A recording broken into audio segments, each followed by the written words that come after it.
Well, if you have ever gotten bored with your writing in the middle and struggled to finish, not because it was hard, but just because you were kind of tired of the project, then this is the video for you. In this video today, I've got 20 ideas to reignite your fire for writing when it gets to that boring middle place. Well, welcome back to my series on what to expect in the writing process with practical strategies for what to do about it. We have already talked about starting your manuscript and facing those obstacles. And now we're talking about that phase of writing where you are in the middle of the manuscript. You've been writing for a little bit, but now it is getting harder, not because it's actually hard, but just because you're kind of bored with the project. This is what we call the mundane middle, and it happens in lots of big projects, things like writing a book. The problem with it is that you're over that energy of starting. You know, when you first begin a project, you're usually really excited about it, and you have a lot of momentum going for you. Well, you're past that by the time you get to the middle of the project, but you're not so close to the end of it that you get re-energized by seeing the finish line. That is still so far away. So the way I like to explain this concept is with the energy effort matrix. And it's just a simple way to visualize how excited you are about a project, in this case, writing a book, versus how difficult it is to do that writing. So the energy versus the effort. And the challenge with this phase of writing is that the effort isn't very high. It's pretty low. It doesn't take a lot to keep the writing going, but because the energy is also low, it kind of feels like a slog. You're not as motivated to do it, even though it's not hard, and even though you can't point to a specific reason why you're struggling to write. That's the mundane middle. Well, in this video, I am going to tell you exactly what to do about it.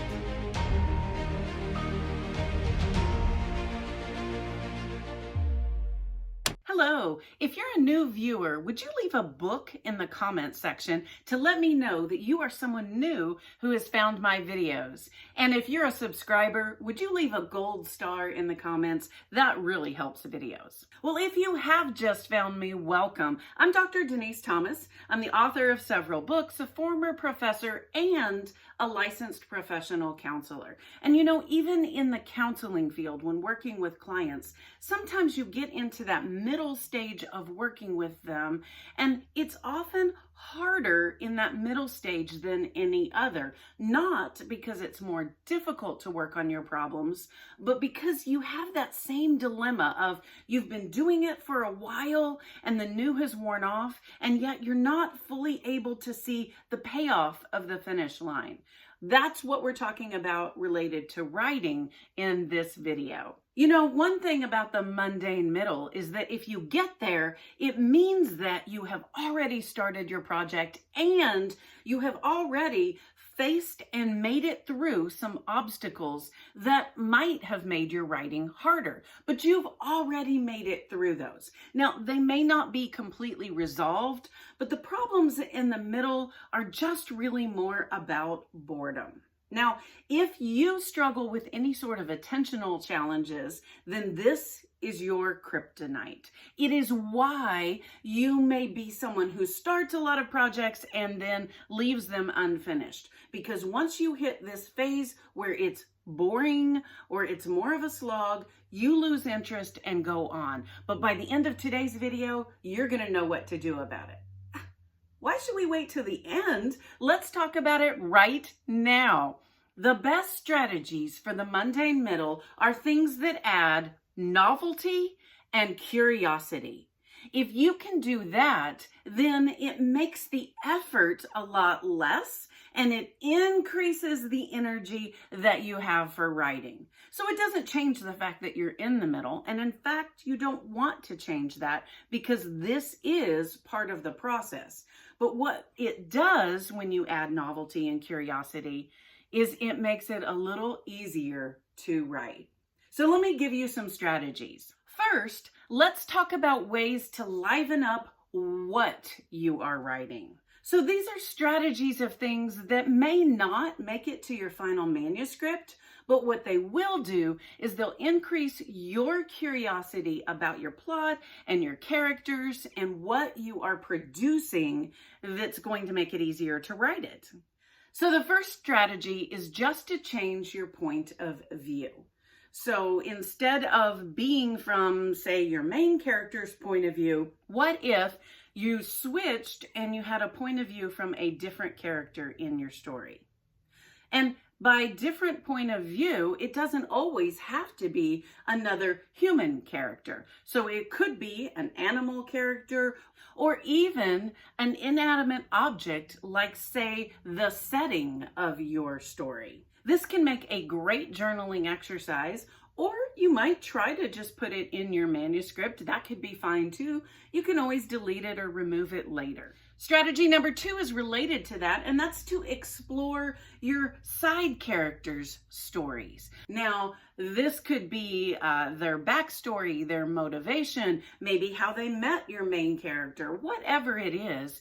Just explore those side characters a little bit more. Well, I mentioned backstory, and that's strategy 3 is explore your main character's backstory. You know, a lot of authors will do this. They'll write an elaborate backstory to help them understand their character, to help the author understand the character, and to really understand their motivation, but it may not make it in the final manuscript at all. But having written it makes what you write in the current story that much better. For number 4, add something mysterious, something that your characters don't know, something that is coming up, but that is shrouded in mystery. That'll build some curiosity. For strategy number 5, try adding more conflict to your story. Present your character with a dilemma that is difficult for them to get out of. Have them face their biggest fear. Add another character that presents some drama in your story. Anything like that can, again, re-engage you with what you are writing. Well, now those first 5 strategies about adding novelty and curiosity to what you are writing work really well if what you are writing is fiction. But what if, like me, you tend to write a lot of nonfiction? Well, you could play with some of those ideas and adapt them to nonfiction, but let me give you 5 more that will help you specifically with nonfiction. The first one is to add a surprising story or anecdote to your manuscript. The 7th strategy for adding novelty to what you are writing is to explore the contrarian viewpoint. You know, that devil's advocate, or the opposite side of your argument. By exploring that, it strengthens your side of the argument, but also presents a fairer description of what it is that you're explaining to your reader. 8, take on the perspective of a learner. Maybe interview someone about your subject matter or try a personal experiment. This adds a personal element to your book and will make your writing connect with your reader a little bit more. The 9th strategy is to consider a dilemma that your reader has related to what you're writing about and apply your material to their dilemma. Now, this could be a case study. It could be a response to an email that you got. It could be a meshing of several stories to illustrate your point.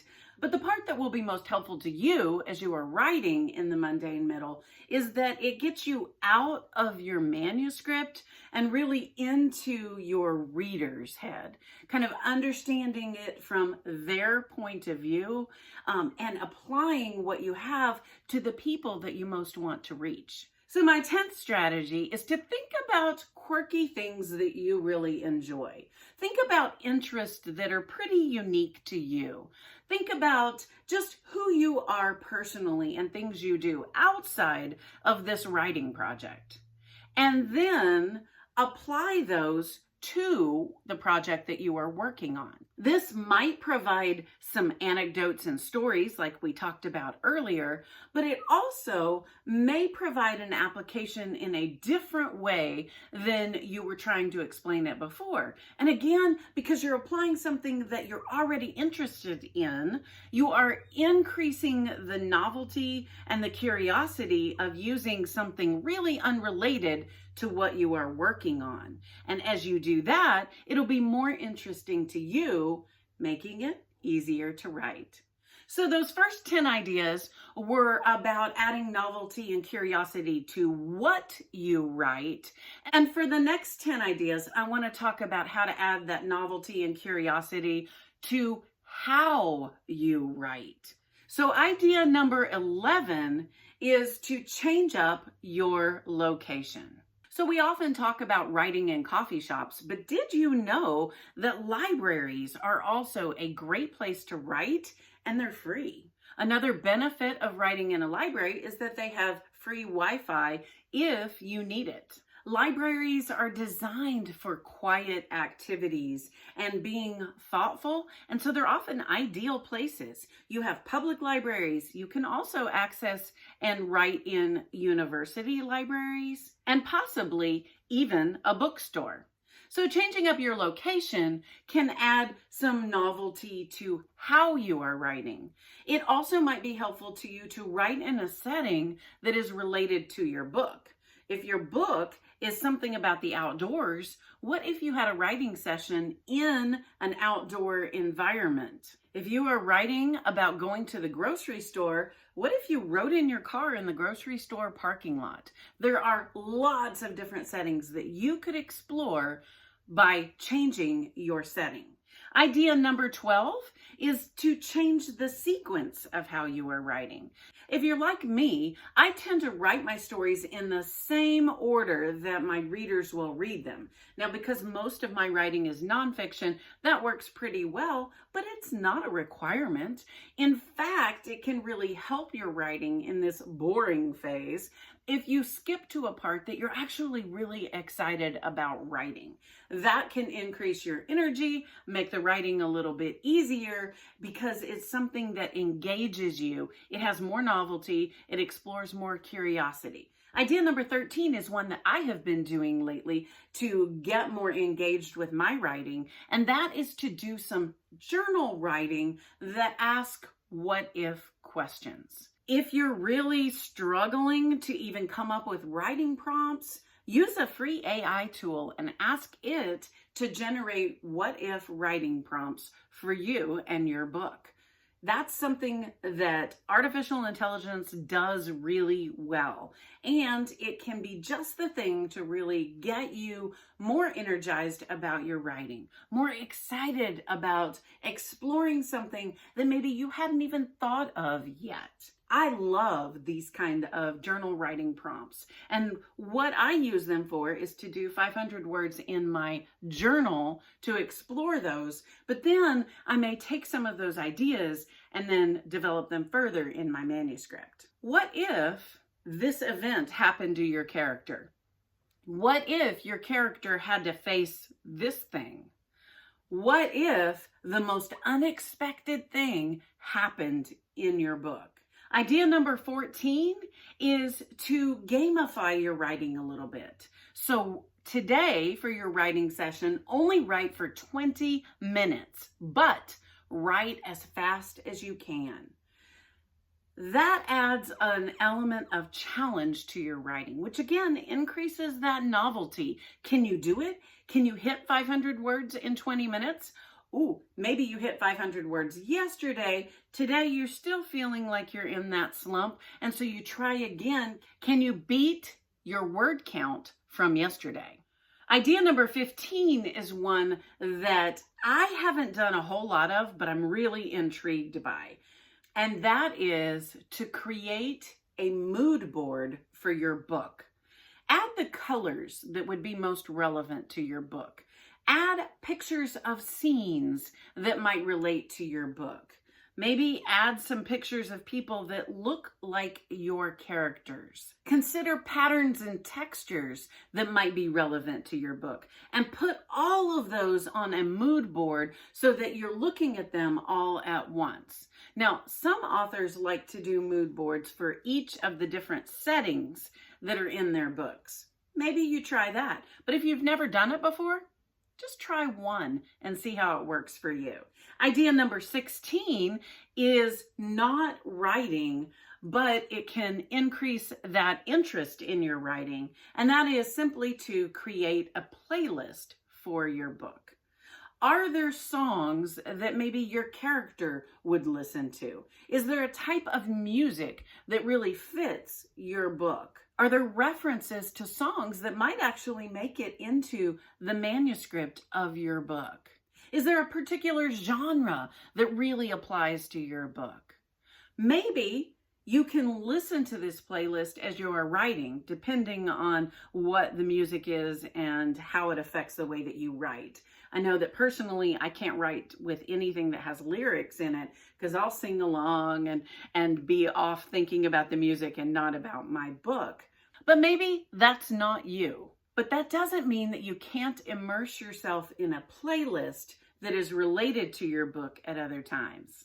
All right, so idea number 17, to add more curiosity and novelty to how you write, is to write in a different way, at least for a session or two. So maybe you typically type. Well, today try dictating. Go voice to text and see how that impacts your writing. Or maybe for today's writing session, write by longhand or use a typewriter. Or whatever method that you choose, try something really different. Idea number 18 is a fun one if you want to increase some curiosity. Here's what you do. Go to a public place and eavesdrop. Listen in on someone else's conversation. And as you listen into that conversation, think about how it might weave in to the story that you are writing. Idea number 19 is to add some challenge to your writing. So challenge yourself to do something. Doesn't matter what it is. Again, AI can generate a lot of writing challenges for you, but here's a few to think about. Maybe you can challenge yourself to write 10 sentences with 10 or less words in them. Maybe you can write a page of dialogue where you never identify who is speaking by name or pronoun. So your reader has to be able to follow it just with the quotations. Maybe you want to go to a word of the day website and find whatever today's random word is and then use that in your writing for today. The whole point of this is that you're making it a game. You are re-engaging with your writing in a way to make it more fun, more interesting to you, and thus less effort. Well, my last idea on this list is to take a field trip. Physically go somewhere to do some research for your book. Maybe to a library, a physical library, or maybe to a bookstore. Or go to some sort of a setting that applies to your book. Now, unlike my previous idea, this isn't about writing in this location. This is about being immersed in the location and then really taking note of what you experience while you are there. Then you have that information to use in your writing later. So there you go. There are 20 ideas for increasing the novelty and curiosity that you experience about your writing. There were 10 ideas for increasing that with what you were writing, and there are 10 ideas for increasing that with how you write. So surely there's something on this list that you can apply right now. You know, there are literally thousands of journal prompts that can do a lot of these things. So go explore those. You want to be able to reignite the spark that got you excited about writing this in the first place. So if you are facing the ho-hums in the middle of your writing, it's just an indication that you are in the middle of the project. Congratulate yourself for getting this far. It's quite an accomplishment to make it to the mundane middle. So the goal in this part is not to make it go away, to quickly move on to the next phase of writing. The mundane middle can last for a while, and it's just part of the writing process. The goal here is just to increase your novelty and your curiosity about what you are writing and how you are writing it, so that you have the momentum to keep you writing day after day until you can start to see that finish line. You can start to recognize that you're getting close to finishing your draft. And then your energy will naturally rise. But until that becomes more of a reality, you're in the middle here. Well, one thing that will keep me going is if you add that emoji to the comments, just to engage with the comments. Let me know that you're out there. I love teaching, but I really like teaching real people. So if you would add a book emoji if this is your first video, and a gold star emoji if you are a subscriber. And if you haven't subscribed, please do that. And while you're at it, like the video. And if you want to see even more, if you're looking for some energizers for your writing, you might want to check out this video next.